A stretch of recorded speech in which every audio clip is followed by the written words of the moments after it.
Շնորհակալություն, հարցս ուղղում եմ Հայաստանի Հանրապետության վարչապետ Նիկոլ Փաշինյանին, պարոն վարչապետ, վերջին շրջանում շատ է քննարկվում Հայաստանի կառավարություն եւ եկեղեցի հարաբերությունները եւ մասնավորապես այն թեմաները, որ այսօր հիմնականում քննարկվեցին այդ թվում ազգային ժողովի ամբիոնից եւ հասարակական տարբեր շրջանակներում այս հարցը բնականաբար մեծ քննարկումների առիթ է տվել եւ այս քննարկումների շրջանակներում ամենահաճախ հնչող հարցերից մեկը նա է, թե ինչու է կառավարությունը հենց այս բանին որոշել է հարցերը բարձրացնել, որովհետեւ կա տպավորություն, որ այս խնդիրները մեր հանրության շրջանակներում վաղուցվանից արդեն պարզ էին եւ հանրության լայն շրջանակներում արդեն տեղեկացված էին այն բոլոր խնդիրների մասին, մասնավորապես արատավոր խնդիրների մասին, որոնք կան մեր եկեղեցում։ Ես կխնդրեի այս հարցին անդրադառնալ։ Շնորհակալություն։ Հարցին կպատասխանի Հայաստանի Հանրապետության վարչապետ Նիկոլ Փաշինյանը, համեցեք պարոն վարչապետ։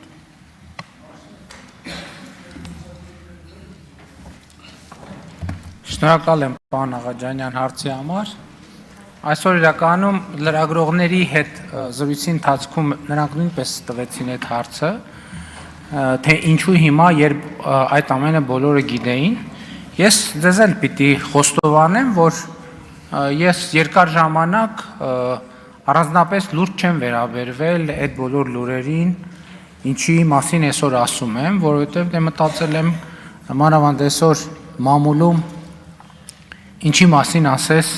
ինչ ասես գրում են եւ ես չեմ մտածել, որ դա նման բան ընդհանրապես հնարավոր է, որքան էլ դա միամիտ հնչի եւ պիտի ասեմ նաեւ, որ իմ լրագրողական գործունեության ընթացքում էլ ես չգիտեմ ինչպես է դա պատահել, բայց ես այդ թեմաների հետ առնչվելու առիթ չեմ ունեցել, բայց ինձ համար մի բան է խոսակցությունը, մի բան է բամբասանքի ժանրին նմանվող ինչ-որ մի բան եւ բոլորովին ուրիշ բան է ապացուցելի փաստը։ Երբ որ իմ առաջ եղել է ապացուցելի փաստ, այսինքն ես արդեն չէի կարող համոզված չլինել այդ լուրերի ճշմարտացիության մեջ, որպես հայ առաքելական եկեղեցու հետևորդ, որպես մարդ, որ ունի հոգևոր կյանք, ինձ համար հարց էր, թե ինչպես պետքա ես վերաբերվեմ այս ամեն ինչին,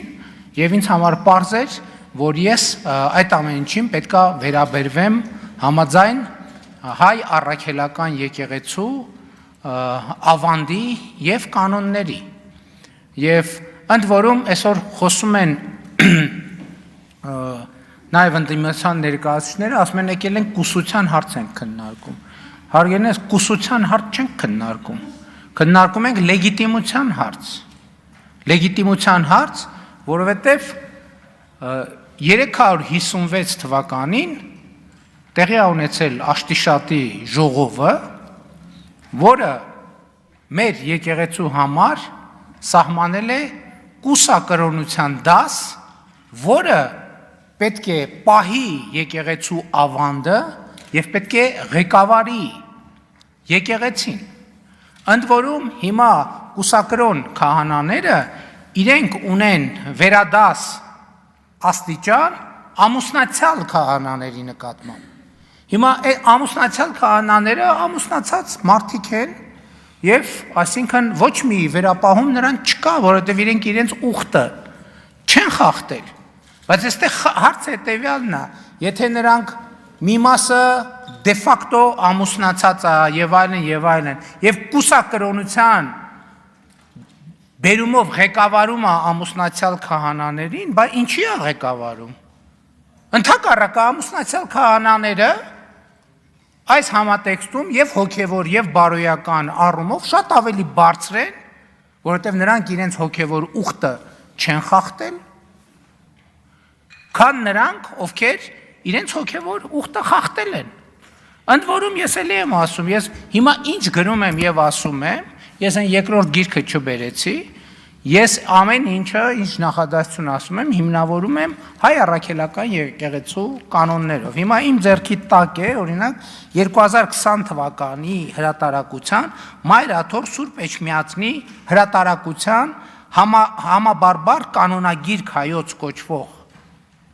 կանոնների ժողովածու, որտեղ հստակ սահմանվում է, թե կուսության ուխտի զանցառման պարագայում ինչա տեղի ունենում։ Չէ, բանում կոչվում է կուսության ուխտ, այդ ամեն ինչ իրար հետ կոչվում է կուսակրոնություն։ Կուսության ուխտ։ Տենց է կոչվում։ Եվ հստակ սահմանված է, թե ինչա տեղի ունենում։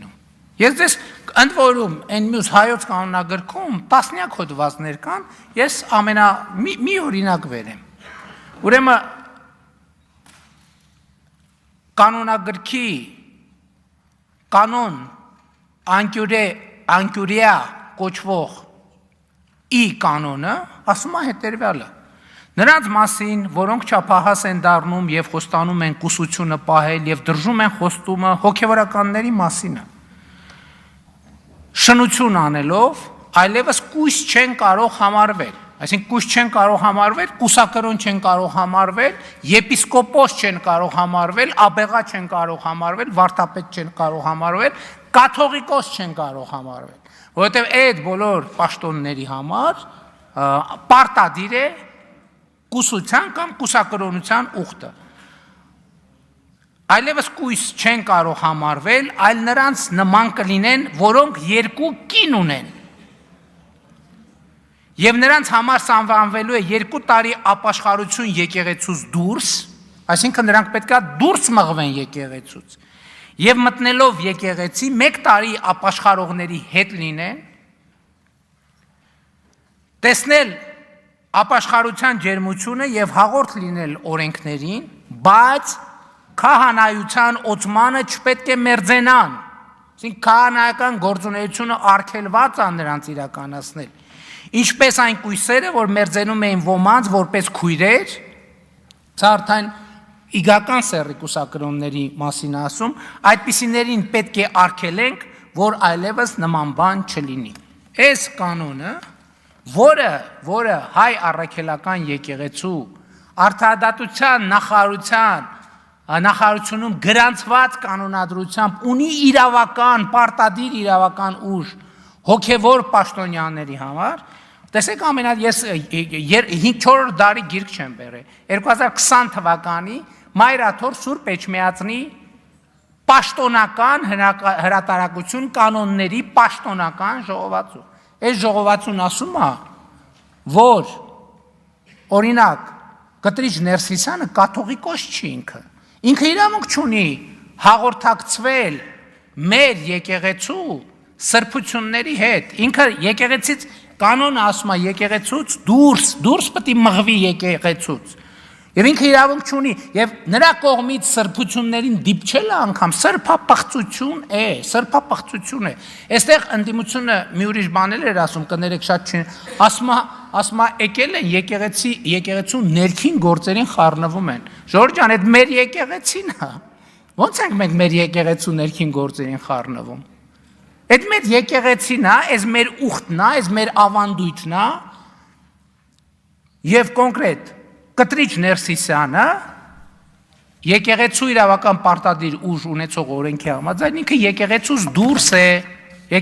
դուրս է արձագանքեք Համեցեք արձագանք Շնորհակալություն պարոն վարչապետ եւս մեկ հարց մեր ընդդիմախոսները հաճախ այս քայլերը եւ այս հարցադրումները կապում են եկեղեցու քաղաքականությամբ զբաղվելու համատեքստում իրենց բնորոշմամբ ռեպրեսիաների կառավարության կողմից իրականացված ռեպրեսիաների տեսքով եւ ես անկեղծորեն նաեւ ինքս կուզեի այդ համատեքստում մեր կողմից այդ հարցը բարձրացնել իսկ ընդհանրապես Արդյոք եկեղեցին իրավունք ունի ծավալել այն գործունեությունը, որը վերջին 1 եւ ավելի տարիների ընթացքում ծավալում է եւ մանավանդ այն համատեքստում, երբ մեզ մեղադրում են հակասահմանադրական ընդհուպ գործունեության մեջ, կուզեի անդրադառնալ եկեղեցի կառավարություն հարաբերություններին այս համատեքստում, այսինքն կառավարությունը մտնում է եկեղեցու ներքին գործերի մեջ եւ հակառակը եկեղեցին մտնում է քաղաքականության մեջ։ Պարոն Աղաջանյան, տեսեք, եկեղեցին քաղաքականությամբ զբաղվում էր 2020 թվականին։ Եկեղեցին քաղաքականությամբ զբաղվում էր 2021 թվականին։ Եկեղեցին քաղաքականությամբ զբաղվում էր 2022 թվականին։ Եկեղեցին քաղաքականությամբ զբաղվում էր 2023 թվականին։ Եկեղեցին քաղաքականությամբ զբաղվում էր 2024 թվականին։ Այդ հարցերի մասին ես խոսել եմ։ Չեմ խոսել։ Ինչու եմ հիմա խոսում։ Որովհետև հիմա ես առերեսված եմ փաստի հետ, որպես հայ առաքելական եկեղեցու հետևորդ եւ այո, նաեւ որպես վարչապետ, որովհետև չեմ կարող կիսել այդ երկու իմ բնությունները, առերեսվել եմ փաստի հետ, որ մեր սրբության սրբոցում տեղի ունենում պղծություն։ Հասկանում եք, ես տեղի իմ ոչ միայն իմ, բայց այդ թվում նաև իմ սրբության սրբոցում տեղի ունենում պղծություն։ Ես գիտեք, ես հոգևոր զգացմունքներ ունեցող մարդ եմ եւ դա երբեք չեմ էլ թաքցրել։ Ես ասենք Սուրբ Զատիկը եւ Սուրբ Ծնունդը ուղերձով եմ հանդես գալիս եւ սաղմոս եմ արտասանում։ Ես երբեք իմ հոգևոր զգացումները չեմ թաքցրել։ Եվ ես հիմա առերեսված եմ այս փաստի հետ։ Ես մի կողմից մեր եկեղեցին, մեր սրբության սրբոցը, մյուս կողմից իմ ու Աստծո հարաբերությունները։ Չեմ կարող այս փաստը ուղղակի նայեմ, ասեմ, վայ, դիտորդ եմ ես չեմ կարող դիտորդ լինել, որովհետև մեր, այդ թվում նաև իմ սրբության սրբոցը գտնվում է պղծություն իրականացնող կուսակրոնության ուխտագիրը խախտած, ընդ որում կուսակրոն քահանաները բոլորը առանց բացառության, երբ որ կուսակրոնություն են ընդունում, իրանք մայրաթոռի խորանի առաջ ծնկաչոք տեքստ են արտասանում, երդվում են, որ չեն երդվում, որովհետև նոր կտակարանը ասում է մի երդվիր, ասում են, որ ուխտը ստանձնում են եւ խոստանում են, որ կուսակրոնության ուխտը ստանձնում են կամավոր եւ խոստանում են, որ կպահեն, հավատարիմ կմնան եւ կվարեն պարկեշտ կյանք եւ այլն եւ ստորագրում են այդ թուղթը։ Իրենք իրենց ստորագրած թուղթը խախտել են։ Ոնց կարանք մենք թույլ տանք, որ վեհարանում գտնվի մի մարդ, որը արհամարել է մայրաթոռ Սուրբ Էջմիածնի խորանի առաջ ծնկաչոք իր ստանձնած ուխտը, ոնց կարանք մենք դա հանդուրժենք։